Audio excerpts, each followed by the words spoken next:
Already आपको समझ में आ जाएगा कैसे कहानियां था। किताब पढ़िएगा तो आपको समझ में नहीं आएगा, आपको रटना पड़ेगा, कौन कहाँ घुस रहा पता नहीं चलेगा आपको, बिल्कुल नहीं। तो हम स्टार्ट करते हैं यहाँ से। हम पढ़ेंगे यहाँ पे सेकंड कर्नाटक युद्ध या बोलेंगे द्वितीय आंग्ल युद्ध पढ़ेंगे। जब यहाँ पे स्थिति को देखते हैं, एक हैदराबाद है और एक है कर्नाटक।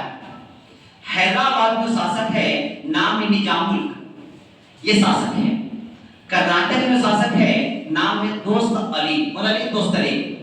वहां जो शासक हैदराबाद में देख रहे हैं निजामुल का भी मृत्यु हो जाता है और यहाँ पे दोस्त अली का भी मृत्यु हो जाता है। मृत्यु होने के बाद यहाँ पे उत्तराधिकार का युद्ध होता है। इसका बेटा है नासिर जंग, एक और बेटा है सलावत जंग, और इसका एक होता है जिसका नाम है मुजफ्फर जंग। बोलेंगे मुजफ्फर जंग। यहाँ भी स्थिति है, यहाँ सुनेगा। दोस्त अली जो आप देख रहे हैं यहाँ पर लड़ाई है। इसका एक बेटा नाम है अनवरुद्दीन और एक दामाद है जिसका नाम है चंदा साहब। कौन सा है? चंदा साहब। अब यहाँ पे आपस में लड़ने का काम करते हैं। इसी के बीच में यहाँ बैठा हुआ है कौन है? फ्रांस, यहाँ बैठा हुआ इंग्लैंड। ये सब लड़ाई देखते रहता है। अब यहाँ पे कहता है कि हमको हैदराबाद में भी साथ देना है और कर्नाटक में भी। तो सब अपना अपना एक राजा चुन लेता है। हैदराबाद में कोई और है, कर्नाटक में कोई और है। जब फ्रांस की बात करेंगे तो आपको पता होना चाहिए कि फ्रांस में जो है ये साथ देता है मुजफ्फर जंग का। वो जंग का मुजफ्फर जंग का। वहां जो बैठा होता है जिसका चन्ना साहब जो आप देख रहे हैं ये कर्नाटक का दामाद है। यहाँ पे शासक बैठे अनवरुद्दीन, लेकिन अनवरुद्दीन से पटता नहीं है। क्यों नहीं? कि फर्स्ट कर्नाटक युद्ध में दुबले साहब बोले थे कि मद्रास जब जीतेंगे तो आपको हम दे देंगे, लेकिन देता नहीं है, जिससे कारण यहाँ पे अनवरुद्दीन से पटता नहीं है। तो चुनता किसको? यहाँ पे मुजफ्फर जंग को, ऑलरेडी चुका है हैदराबाद से, और चंदा साहब को कर्नाटक से। क्या रखना है? ये बोलेंगे कर्नाटक। क्या बोलेंगे? कर्नाटक से। ये कर्नाटक से है और ये कहां से? हैदराबाद से। लिखा हुआ है यहाँ, कोई दिक्कत नहीं, कर्नाटक से।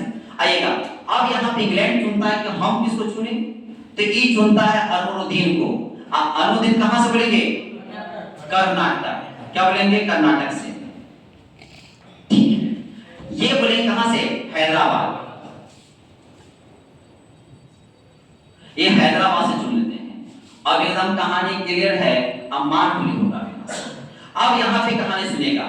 यहाँ जो कहानी ऐसा है कि अनवरुद्दीन और चंदा साहब लड़ाई हो जाता है, जिसको अंगूर का युद्ध बोलते हैं। और यहाँ पे अनवरुद्दीन का यहाँ पर हत्या हो जाता है। जैसे यहाँ पे हत्या होता है, इसका एक बेटा है नाम है मोहम्मद अली, ये भाग जाता है, तिरुचिरापल्ली में भाग जाता है। भागने के बाद वहां कहानी शांत है। अब स्थिति ऐसा आता है कि दूसरा युद्ध है कर्नाटक वाला। कर्नाटक चुका हैदराबाद में, हैदराबाद चुनेगा। हैदराबाद बोलेंगे नासिर जंग है और मुजफ्फर जंग है। इन दोनों में लड़ाई होता है। डेट बोलेंगे 1750। ये लड़ाई हो चुका है।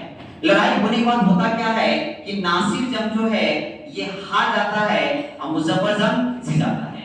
ये नासिर जंग का जो सपोर्ट करने वाला कौन है? इंग्लैंड है। कौन है? इंग्लैंड है। और मुजफ्फर जंग को सपोर्ट करने वाला कौन है? फ्रांस है। ये फ्रांस है। अब यहाँ लड़ाई होने के बाद मुजफ्फर जंग ये लड़ाई से खुश होके जो यहाँ पे टुकड़े देते हैं फ्रांसीसी का गवर्नर, उसको खुश होके दो एरिया, एक पांडिचेरी दूसरा बोलेंगे उसे पटना, ये दो एरिया इसको ऑलरेडी दे दिया है। लेकिन यहाँ पे फ्रांस कहता है कि नहीं, हम शासक बना रहे हैं तो दो एरिया से नहीं होगा। अपना एक व्यक्ति जिसका नाम है बूसी को भेजता है कि जाओ उसको तुम शपथ दिलाओ। अगर वहां पे शपथ दिलाते समय अगर आपकी बातों को नहीं माना, शर्त नहीं माना, तो ही उसको हत्या कर देना। और यही होता है, बूसी वहां से चलता है और मुजफ्फर जंग के बीच में बात नहीं बनती है। उसी बीच में लड़ाई हो जाता है और मुजफ्फर जंग का हत्या कर दिया। हत्या करने के बाद इसी का एक यहाँ पे बेटा है निजामुल का नाम है सलावत जंग, इसको यहाँ पे शासक बना दिया है। कौन? बूसी। चलो तो हम शासक बन जाए। यहाँ कहानी सुनेगा। यहाँ जो चंदा साहब का करता है, जीत जाता है एरिया को। वही चंदा साहब है जो दामाद है, जो मराठा के द्वारा गिरफ्तार करके 7 वर्षों तक कैद में रखता है। जब कैद से आजाद होता है तब यह लड़ाई शुरू हो जाता है। ये चंदा यहाँ पे था। अब दिक्कत यहाँ पे होने लगी कि चंदा और यहाँ जो देख रहे हैं फ्रांस इसको बोलता है चंदा साहब को कि देखो तुम घर का दामाद हो, तुम बेटा नहीं हो, इसका जो सही जो वारिस है ये मोहम्मद अली है, तुम क्या करो इसी को पार लगा दो। ये जितना जो चंदा साहब है अपनी सेना लेके तिरुचिरापल्ली में चला जाता है और मोहम्मद अली के पास पूरा सेना चला जाता है और साथ में कोने फ्रांस भी जाता है। अब इसी सब पूरा सेना कहां पहुंचा हुआ है? मोहम्मद अली के पास। कर्नाटक की राजधानी उस समय अरकाट हुआ करती थी और कर्नाटक में भी कोई नहीं बैठा हुआ है। चंदा साहब यहाँ से भी गायब है और फ्रांस में यहाँ से गायब है। इसी का फायदा उठाते हुए यहाँ पे इंग्लैंड की स्थिति ऐसा रखा हुआ है कि सॉन्डर्स रहता है और एक कलर के पुष्पात रॉबर्ट क्लाइव आता है। एक रॉबर्ट क्लाइव होता है, यही मौका है कर्नाटक पर हमला करने का, जीतने का, कि पूरा कर्नाटक की राजधानी अभी खाली है। अब यहाँ से बोलता है कि ठीक है, तुम कलर को तुम ही सेनापति बनो और सेनापति बनाकर अरकाट पे हमला करता है, जिसको बोलते हैं अरकाट का घेरा। पूरा घेराबंदी कर लिया किसको? अरकाट को। यहाँ कोई है ही नहीं है। इस सूचना जाता है कहां पे? चंदा साहब को और फ्रांस को कि कर्नाटक की राजधानी अरकाट पे तो पूरा घेराबंदी करके रखा कौन है? Robert Clive. अब स्थिति ऐसा यहाँ से है, ये अपनी सारा सेना लेकर कहां चल गया है? अरकाट में। चंदा साहब जैसी अरकाट में जाता है तो अंग्रेज के बीच में और चंदा साहब के बीच में, यानी कि यहाँ पे लड़ाई होता है, रॉबर्ट क्लाइव और चंदा से भी लड़ाई हो गया। चंदा साहब यहाँ हत्या कर दिया गया। हत्या करने के बाद यहाँ से अब जो कर्नाटक में बैठा है इसको बना देता है शासक। मोहम्मद अली कहां पे शासक बना दिया है।